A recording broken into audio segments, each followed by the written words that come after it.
법무부 평안의 윤정수 변호사입니다. 오늘은 분양사기 무죄 사건에 대해서 설명드리도록 하겠습니다.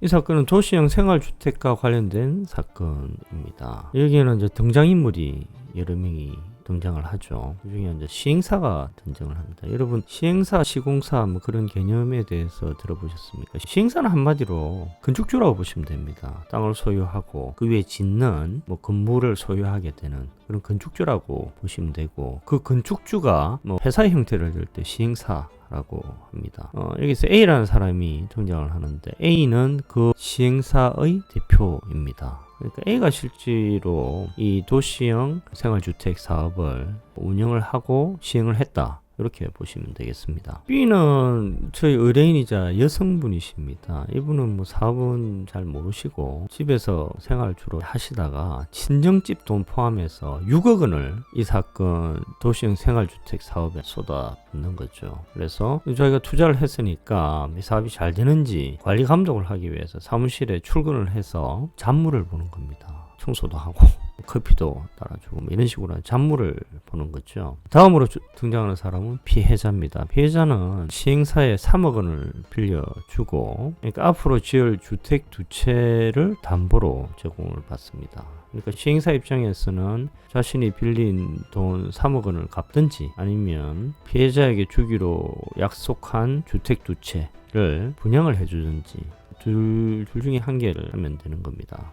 공사실은 AB가 공모를 해서 피해자의 돈을 갚거나 또는 주택을 분양해 줄 의사나 능력이 없음에도 불구하고 피해자에게 도시형 생활주택 두 채를 담보조로 제공을 하면서 3억 원을 빌려서 편취를 했다라는 것입니다. 한마디로 3억 원 빌리면서 3억 원을 갚을 능력이나 의사가 없었다라는 거죠. 3억 원을 안 갚으면 주택 두 채라도 분양해 줘야 되는데 주택 두 채를 분양해 줄 의사나 능력도 없었다라는 겁니다. 이게 공사실의 요지였습니다. 근데 피해액이 3억 원에 이르고 이 사건 기소가 되기까지 A, B 둘 다 피해자에게 3억 원 중에 단 1원도 변제를 못하고 주택 두 채도 분양을 못한 겁니다. 주택이 다 날아가 버렸어요, 궁극적으로. 그래서 이 공사실이 인정이 돼버리면 피해자가 강력히 처벌을 원하는 상황에서 저희 의뢰인인 피고인 B는 징역 2년 이상의 실형이 나올 수 있는 좀 엄중한 상황이었습니다. 법리적으로 이야기를 하면 이게 차용금 사기라는 겁니다. 돈을 빌렸는데 안 갚는다고 다 차용금 사기가 되는 게 아닙니다. 돈을 빌리면 갚아야 되겠죠. 갚아야 될 채무가 생기는 거니까 채무 불이행이 되는 것이죠. 채무 불이행이 되는데 이건 민사적인 채무예요. 더 나아가 사기가 되려면 돈 빌릴 당시에 돈을 갚을 의사나 능력이 없어야 되는 겁니다. 의사나 능력이 없는지를 어떻게 아느냐? 그 당시 상황을 보면 되는 거죠. 예를 들면 사업이 성공할 가능성이 없는데 3억을 빌려가지고 사업에 때려 넣어도 이거는 성공할 가능성이 없어요. 그런데도 돈을 빌렸다. 이러면 그 사기죄가 성립하는 거겠죠. 그럼 이 사건에서는 두 채를 분양해 줘야 되잖아요. 근데 분양해 줄 가망성도 별로 없었어요. 그래 되면 사기가 되는 거죠. 그럼 이거는 기준이 언제냐? 돈을 빌릴 당시가 되는 겁니다. 그런데 돈을 빌릴 당시에는 이 사업이 잘 되면 3억을 갚거나 또는 분양을 해줄 의사나 능력이 있었어요. 그런데 이후 사정이 잘못되어서 3억도 못 갚고 분양도 못 해줬다. 그거는 사기죄가 아닌 거죠. 그래서 이 사건에서는 3억 원을 차용할 당시에 이 3억 원을 갚을 가능성이 있었는가? 3억을 못 갚으면 두 채를 분양해 줄 가능성이 있었는가가 핵심적인 쟁점이 되는 것입니다. 자, 사건 진행 과정을 보면 이 사건 도시형 생활주택 사업은 41채를 지으려고 계획을 했었습니다. 그리고 상가도 있었어요. 그래서 이렇게 41채 도시형 생활주택과 상가를 분양하면 예상 분양가 총액이 84억이었습니다. 이게 매출액이죠, 그죠? 비용이 뭐가 있느냐? 토지대금 지급해야 되잖아요. 건물 지어야 되니까 건축비가 있어야 되지 않습니까? 그리고 은행에서 대출을 50억을 받았는데 50억에 대한 이자가 있어야 되잖아요. 총 합치니까 한 70억 정도 되는 거예요. 그럼 처음에 이 도시형 생활주택 사업을 하려고 할 때 예상 수익이 14억 원이었는데 겁니다. 제가 공사실 요지에서 말씀드린 바와 같이 시행사가 피해자로부터 3억을 빌릴 때 두 채를 담보로 제공을 했다고 그러지 않습니까? 그럼 담보로 제공한 게 아니라 분양계약서를 작성을 한 거예요.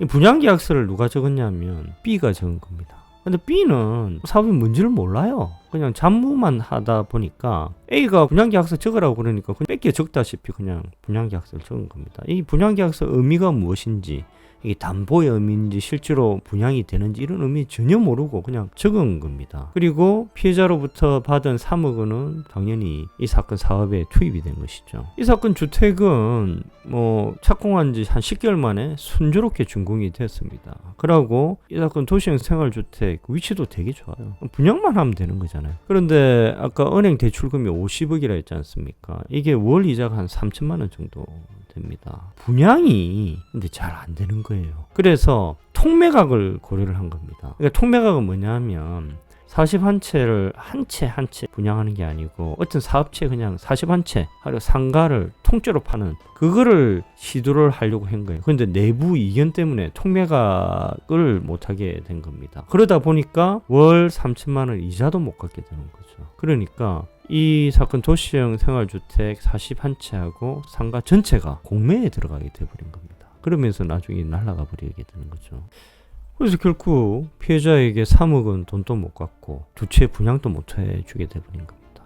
그럼 당연히 피해자 입장에서는 A, B를 고소를 하게 되겠죠. 그렇죠? 이 사건에서 변호인인 저는 크게 세 가지 주장을 했습니다. 첫 번째는 B는 사무실에서 잡무만 처리를 했기 때문에 A로부터 그 피해자에게 두 채에 대한 분양계약서 작성을 지시받았을 때 그 의미를 정확하게 잘 몰랐다라는 거죠.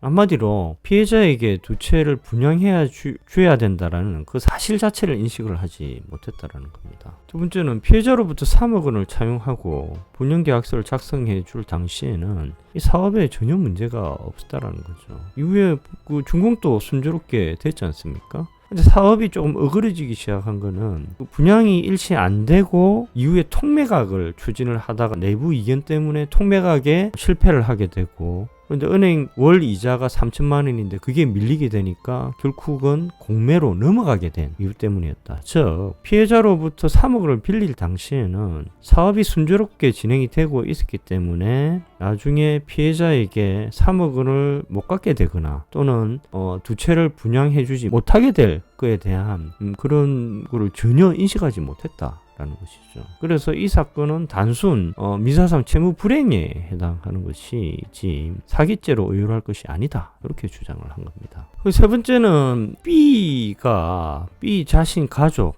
그리고 친정집 돈 6억 원을 이 사업에 쏟아 부은 거예요. 그리고 이 사업을 위해서 그 은행으로부터 50억 원 대출을 받았는데 그게 B명이라는 겁니다. 근데 이 사업이 실패를 하면서 피고인 B 입장에서는 6억 원을 되돌려 받지 못했을 뿐만 아니고 은행에 50억 원의 빚을 지게 되버린 겁니다. 한마디로 B의 가족뿐만이 아니고 친정집도 파산을 해버린 겁니다. 이렇게 파산을 하고 피해자로부터 빌린 3억 원에 대한 전혀 이득도 취하지 못했는데 B에게 사기죄의 책임을 묻는다라는 것은 법감정에 반한다, 그렇게 주장을 한 겁니다. 근데 이런 주장은 궁극적으로 법리적인 주장과 전혀 관계가 없어요. 그런데 이런 주장이 재판에서는 아주 중요한 겁니다. 우리나라 판사님들은 법에도 피와 눈물이 있다라고 생각을 하시거든요. 그래서 이거는 정의가 아니다, B에게 책임을 묻는 것은 정의가 아니다, 이렇게 판단을 하시고 여러 해결 방법을 모색을 하게 됩니다. 그래서 이 세 번째 주장은 어떻게 보면 인간의 정리에 호소하는 그런 주장이지만 궁극적으로는 이 사건을 어떻게 바라봐야 되는지에 대한 시각을 제공하는 그런 주장이라고 할 수 있습니다. 그래서 이 사건에서는 어떻게 보면 세 번째 주장이 가장 핵심적인 주장이라고 볼 수도 있는 것이죠. 1심에서 변호인인 저는 크게 두 가지 활동을 했습니다. 아까 세 가지 주장과 더불어서 이 사건과 관련해서 그 동업자 사이 A, B 그리고 시공사도 있고 동업자 사이에 여러 번 수익을 조절하는 계약서가 작성이 됐어요. 아주 좀 복잡하게 계약서가 작성이 됐는데 이런 계약서들은 수사기관이 한 번도 들여다보지를 않았습니다. 그런데 제가 이 재판을 수임을 하고 나서 저희 의뢰인이 여러 계약서를 저한테 주시더라고요. 제가 검토를 해보니까 실제 우리한테 불리한 그런 계약서도 있어요. 우리는 단순 투자자가 아니고 그 계약서를 자세히 보면 공동 사업자라는 거죠. 그러니까 이게 좀 불리한 거죠. 그렇지만 저는 앞뒤 안 가리고 그냥 다 제출을 했습니다. 이렇게 제출을 함으로써 피고인 B 측은 우리는 유불리 안 가린다. 실제 진실만을 원한다. 실제 진실을 들여다보면 피고인 B가 무죄임을 알 것이다. 그런 것을 강력하게 보여줬습니다. 그리고 이 사건 1심에서 7명에 대해서 정인신문을 했습니다. 내부자들 그리고 뭐 부동산 중개업자 뭐 이런 사람들에 대해서 정인신문을 했습니다. 그런데 다 이해관계가 틀리기 때문에 정언이 아주 복잡하게 흘러갔습니다. 이 사건 재판 진행 과정에서 특이한 사항은 A, B 그 경찰에서 피해자 신문 조서에 대한 증거 능력에 관한 것이었습니다. 예를 들면 A하고 B하고 같이 물건을 훔쳤다. 그렇게 봅시다. 그런데 A는 물건 훔친 걸 자백을 해요. 근데 B는 부인을 하는 겁니다. 그런데 B가 A의 경찰 그 자백 피신을 내용을 부인을 하면 이거는 증거로 사용할 수가 없어요.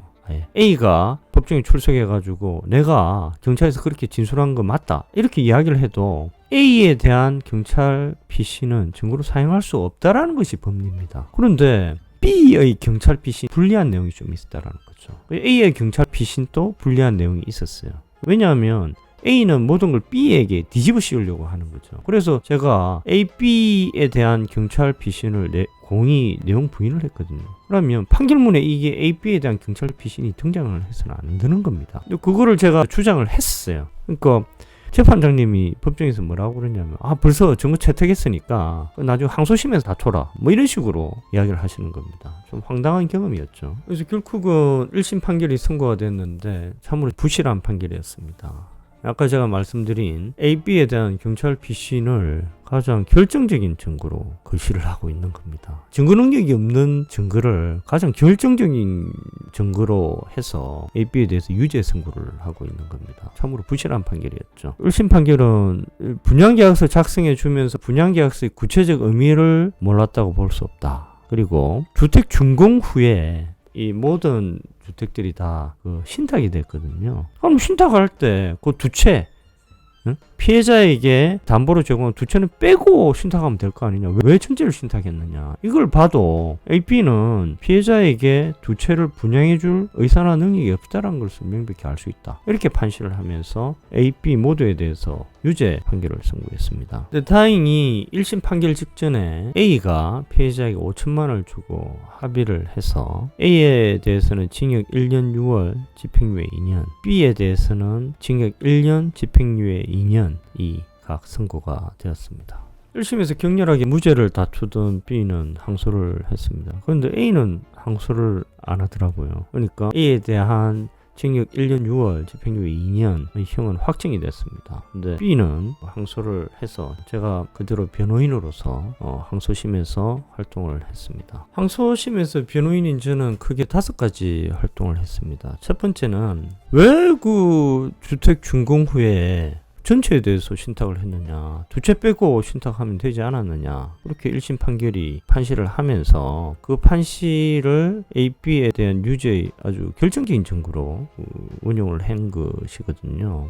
그런데 제가 항소심에서는 신탁 시 전체 주택을 신탁을 한 것은 관청의 권고사항이었다라는 것을 사실조회를 통해서 밝혀냈고요. 그리고 41채 전체에 대해서 그 신탁을 하더라도 두 채 따로 피해자에게 언제든지 분양을 해줄 수 있었다라는 것도 역시 사실조회를 통해서 밝혀내었습니다. 두 번째 역시 관청에 대한 사실조회를 통해서 밝혀냈는데 아까 제가 이 사건 사업의 예상 분양액이 84억 원이라고 했지 않습니까? 근데 이 예상 분양액은 내부적으로 예상만 한 게 아니었습니다. 이것을 관청에 보고를 하고 예상 분양액을 근거로 해서 관청에서 허가가 떨어진 것이거든요. 그러면 이 사건 사업 초기에 사업자들이 관청에 보고한 그게 관청에 그대로 가지고 있을 거 아닙니까? 그걸 사실조회를 통해서 받아본 거죠. 거기 보니까 예상 분양액이 84억이었고 비용 70억을 빼면 14억 수익을 예상했었다라는 것을 사실조회를 통해서 아주 객관적으로 밝혀냈습니다. 셋째는 아까 말씀드린 대로 1심에서 B의 유불리를 가리지 않고 제출한 계약서와 관련된 것입니다. 그걸 유심히 보면 피해자로부터 3억 원을 차용한 후에 체결된 공동사업 변경 약정서라는 것이 있습니다. 거기도 보면 예상 수익이 비록 줄었지만 6억 원으로 기재가 되어 있는 겁니다. 즉 3억 원 차용한 이후에도 계속 예상 수익이 날 것이다라고 기대를 했다는 거죠. 그러면 3억 원 차용할 때는 당연히 예상 수익을 기대를 했다라는 것이죠. 그걸 입증을 한 것입니다.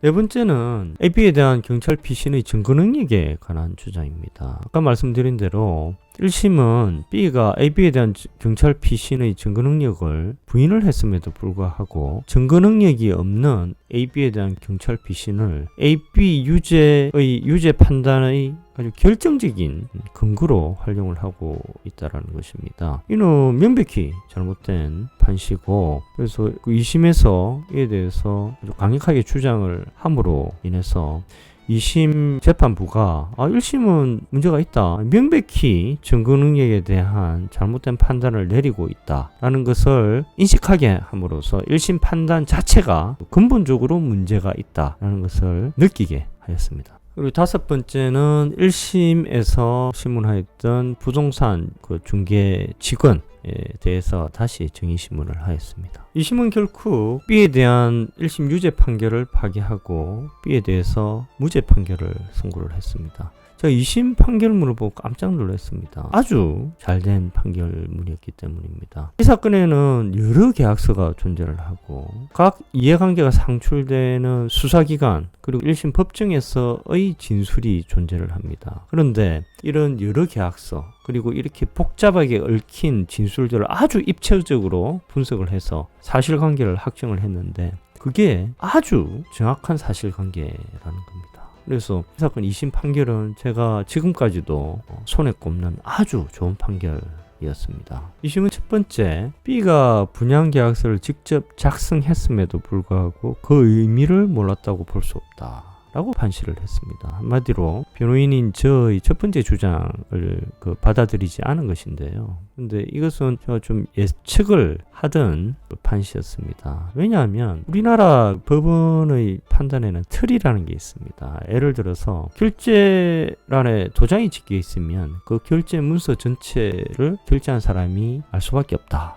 라는 그런 틀인 거죠. 근데 그거는 사실이 아닌 경우도 꽤 있습니다. 제가 검사실들에도 하루에 막 수십 개 문서를 막 결제를 하면서도 내용 제대로 안 읽고 결제하는 경우가 참 많거든요. 또 다른 틀은 예를 들면 이메일 있지 않습니까? 포렌직을 한 결과 그 이메일을 읽음으로 이렇게 되어 있다고 그러면 그 이메일은 읽은 겁니다. 그런데 자, 한번 생각해 보십시오. 우리가 이메일 클릭을 딱 하면 읽음으로 표시가 되지 않습니까? 근데 실제로 안 읽고 넘어가는 경우가 더 많거든요. 그런데 법원의 틀은 읽음으로 표시되어 있으면 읽었다라는 거죠. 이런 틀이 있습니다.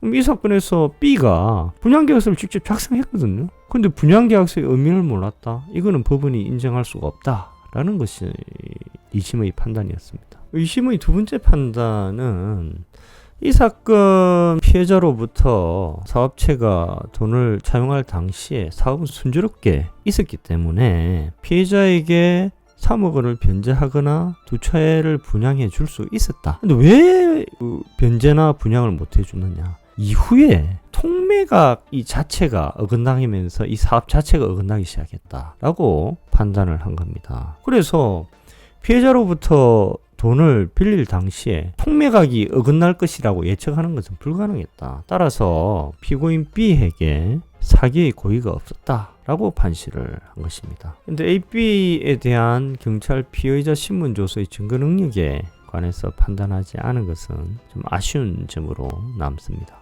B에 대한 항소심의 무죄 판결에 대해서 검사가 상고를 하였으나 상고가 기각되어서 결국 B에 대한 무죄 판결은 확정이 되었습니다. 이 사건의 의의를 굳이 말씀을 드린다고 하면 대부분이 1심 중심주의로 가고 있기 때문에 1심에서 유죄가 선고가 되면 2심에서 무죄로 뒤집기가 참 힘든 상황에서 항소를 해서 주장의 초점을 B가 이 사건 분양계약서를 작성할 당시에 그 분양계약서 의미를 제대로 몰랐다라는 1주장에서 이 사건 피해자로부터 돈을 차용할 당시에는 사업이 순조롭게 진행이 되고 있었기 때문에 사업이 잘 되기만 하면 피해자에게 돈을 갚거나 주택 두 채를 분양해줄 충분한 의사나 능력이 있었는데 이후에 통매각이라는 계획이 어그러짐으로 인해서 사후적으로 피해자에게 돈도 갚지 못하고 주택 두 채도 분양해 주지 못했으므로 사기의 고의가 없었다라는 2주장으로 그 초점을 옮겼다라는 것이 첫 번째 의의라고 볼 수 있습니다. 그리고 관청으로부터 이 사건 사업 초기에 분양 예상액이 84억 원이라는 그 사실조회 해신을 이끌어내고 피해자로부터 3억 원을 차용한 이후에 체결된 공동사업 변경 약정세에도 예상 수익이 6억 원으로 기재되어 있다라는 것에 초점을 두고, 그리고 1심이 증거 능력 없는 AB에 대한 경찰 피신을 주요 근거로 해서 AB에 대해서 유죄 판결을 했음을 강력하게 주장을 해서 결국 B에 대한 무죄 판결을 이끌어내었다라는 것이 이 사건의 의의라고 할 수 있습니다. 자, 오늘 이 정도로 하겠습니다. 감사합니다.